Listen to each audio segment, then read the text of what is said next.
right, what am I going to be talking about today, or what am I going to be showing you today or discussing about? I've been talking about corruption in Africa, and I've been looking at how corruption has had a negative impact to the people of Africa, different countries. I've spoken about Equatorial Guinea, and I've spoken about Nigeria, I've spoken about Ghana, I've spoken about a couple of countries. So what I'm going to talk about today, hey, before I do anything, don't forget to click the button, don't forget to like and to share and to subscribe. Don't forget to like and to share and to subscribe, and welcome to Zebra Studio. So what am I going to be talking about or showing? There's a clip that I'll show you, which is really interesting, from the ambassador of America, who is an ambassador in Swaziland, which is now called Eswatini, that's what they call it now. So I'm going to I'm going to show you the clip, and you do your own observation and your own judgment. It's a very interesting clip by the ambassador of Swaziland, Ambassador Lisa Patterson.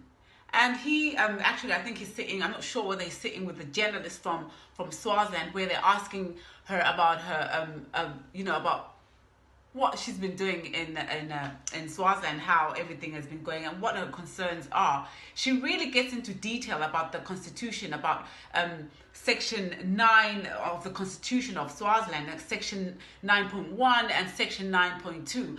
And it's a very, if you actually just listen to the interview, he actually speaks about the leadership of Swaziland, the king there, the royal family. And pose the question too. In November, I think last year, 2019, somewhere, you became very popular and very unpopular in some circles after saying something about raising your concern, which you had picked from a number of people that you were engaging with, concerning the spending in the kingdom. Can you say something? What was going through your mind at that point in time, and how do you think going forward that can be fixed? I was really mad at that time, and I still get really mad, and I think you said you saw a speech that I gave before I sort of spoke out publicly, where you could tell something was up. And, you know, I've spoken to the king in private. I have made speeches. I'm pretty well on the record laying out my concerns about, royal family trips to Disney World in the middle of the drought. The number of royal children who, for some reason, go to the UN General Assembly. The Rolls Royces, which I am still not completely convinced were a purchase. We've given more than $500 million in assistance to Eswatini over the last 15 years. And it does reach a point where you ask yourself, why are we putting this money in? Why are my tax dollars going to this, my children's tax dollars? Heaven forbid, someday it's my grandchildren's tax dollars, go to pay for health care in this country when someone clearly has a lot of money and doesn't quite seem to know what to do with it all.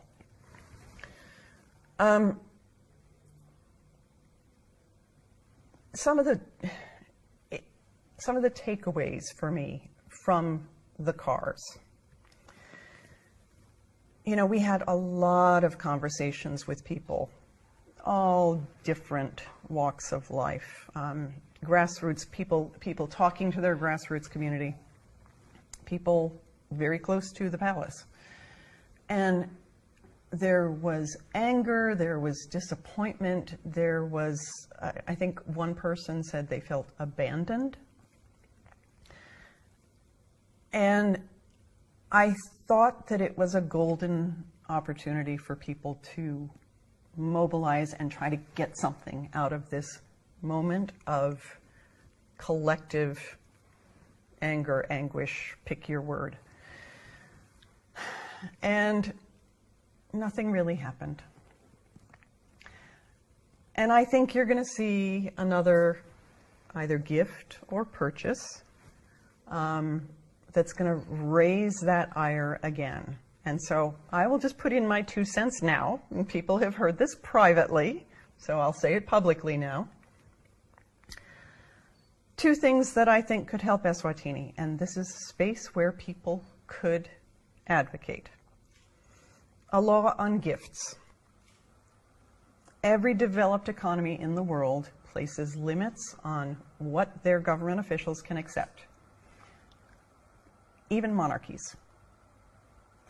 Because they're concerned about the appearance of impropriety. Pass a gift law, specify that it will apply to everyone. And I know I had one person say to me, well, what point is there in that? Because you can't take the king to court. But I think you need to start consistently sending messages that we're not going to have 2 sets of rules for us. And yes, we know we can't take you to court, but we expect you to behave the way the rest of us have to behave. The other piece is Section 9 of the Constitution lays out the royal emoluments. Section 9.1 says the king will get allowances. Section 9.2 says you can never reduce the amount of the king's allowances for as long as he is on seat. That section of the Constitution fundamentally takes away any power that Parliament has over the purse. And at a minimum, people should be engaged on, well, gee, we think he has enough already. We should place a cap on this. Or you change Section 9 of the Constitution so that there is actually some room to move it down, if necessary, when you are in times of dire fiscal need. I hope the internet has fun with that.